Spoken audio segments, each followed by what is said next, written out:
Olá! Hoje a gente vai mergulhar numa das coisas mais incríveis do nosso corpo, a capacidade que ele tem de se curar. Mais especificamente, como os ossos se regeneram. Mas e quando esse processo simplesmente não funciona? Pois é, vamos explorar uma tecnologia que promete ser uma verdadeira revolução na forma como a gente repara o nosso esqueleto. Vamos lá? A gente parte do princípio de que uma fratura vai sarar, certo? Mas às vezes, por mais que a medicina avance, que os médicos façam tudo certo, o osso ele simplesmente não se une. E essa é a grande questão que moveu décadas de pesquisa. O que fazer quando o próprio corpo parece desistir de se consertar? E olha só, aqui a gente tem um exemplo bem claro desse desafio. Isso é um raio-x da pata de um cãozinho, a fratura foi estabilizada, tá ali a placa, os parafusos, tudo como manda o figurino, mas o osso mesmo não se conectou. O material está todo lá, mas a biologia, a parte mais importante, parece que não está colaborando. Essa dificuldade toda nos leva a um problema bem específico na medicina, que acabou se tornando, veja só, o campo de testes perfeito para uma abordagem completamente nova e radical.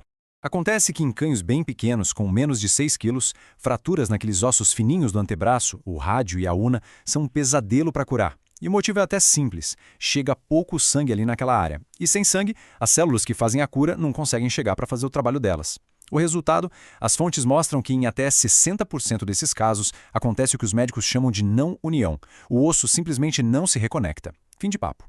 Mas e se a gente pudesse dar para o corpo uma espécie de planta baixa? Um manual de instruções para construir osso novo exatamente onde ele é mais necessário. Essa é a ideia genial por trás de uma descoberta notável. Essa história começa lá em 1965, com o Dr. Marshall Urist. Ele fez uma observação que parecia mágica. Um pedacinho de osso desmineralizado, quando era implantado num músculo, conseguia fazer nascer osso novo ali, do nada. Ele chamou essa substância mágica de proteínas morfogenéticas ósseas, ou BMPs. Levou um tempo, mas em 1988, os cientistas finalmente conseguiram criar uma versão sintética disso em laboratório. Tá, mas como é que isso funciona na prática?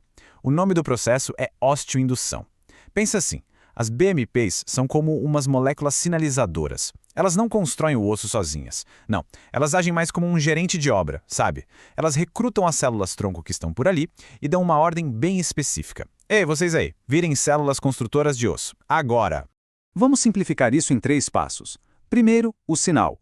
As BMPs são colocadas lá no lugar da fratura. Segundo, a transformação. Elas encontram as células-tronco que ainda não decidiram o que ser e as transformam em osteoblastos. E terceiro, a construção. Esses novos osteoblastos põem a mão na massa e começam a criar a matriz óssea, preenchendo aquela lacuna e, finalmente, curando a fratura. É a regeneração acontecendo na nossa frente. Bom, com uma teoria tão poderosa assim, o próximo passo era meio óbvio. Testar isso no pior cenário possível. E aí, a gente volta para aquelas fraturas teimosas nos cães pequenos. Então, fizeram um estudo veterinário que era para ser o teste definitivo. Dividiram os cães em 2 grupos. O grupo de controle, com 17 cães, recebeu o melhor tratamento que existia, cirurgia com placas e parafusos. O outro grupo, com 16 cães, recebeu exatamente a mesma cirurgia, mas com um detalhe fundamental. Um gel com as BMPs foi colocado direto na fratura. E os resultados, nossa, depois de só 30 dias, eram de cair o queixo. Dá uma olhada nesses raios-x. No grupo de controle à esquerda, a fratura ainda está ali, bem visível, mas no grupo da direita, o grupo da BMP, a história é completamente diferente. Já dá para ver um calo ósseo forte se formando, preenchendo todo o espaço.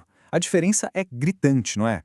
Agora, se as imagens já impressionam, os números contam uma história ainda mais forte. Em média, os cães do grupo de controle, o grupo normal, levaram 127 dias para sarar. 127. E o grupo que recebeu a BMP? Apenas 32 dias. 32. É aqui que a gente vê, sem sombra de dúvida, o poder dessa tecnologia. Para resumir tudo num número só, o tratamento com BMP deixou a cicatrização 4 vezes mais rápida. 4 vezes! Isso significa quase 100 dias a menos de recuperação. Foi a prova final de que a coisa realmente funcionava. Ok, com resultados tão espetaculares em animais, a grande pergunta era, será que essa tecnologia funcionaria também em humanos? A resposta, felizmente, é sim. Hoje, as BMPs já são aprovadas para vários procedimentos em pessoas. Elas são usadas em cirurgias de coluna bem complexas para ajudar a fundir as vértebras. E na odontologia, então, nem se fala.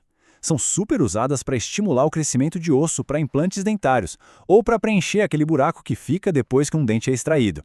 Então, a gente tem uma tecnologia que consegue regenerar o osso, que acelera a cura e que funciona em animais e em pessoas. Parece um milagre da ciência, né? Só que tem um pequeno detalhe, um grande obstáculo que impede que ela seja usada em todo lugar. E esse obstáculo é o custo, é o dinheiro. De acordo com as fontes, um frasquinho minúsculo de BMP para um único procedimento dentário pode custar por volta de $3.500. Isso porque o processo de fabricar essa proteína em laboratório é uma coisa extremamente complexa e, consequentemente, muito cara. Como um dos artigos resume perfeitamente, e eu cito, o custo extremamente alto dificulta ou incapacita as tentativas e os resultados que, embora promissores, acabam sendo limitados pela despesa. Essa é a dura realidade. A gente tem uma tecnologia fantástica, mas que está fora do alcance da maioria por causa do preço. O que nos deixa com uma última pergunta martelando na cabeça. A gente tem em mãos o código, a receita, para mandar o corpo construir osso quando a gente precisa.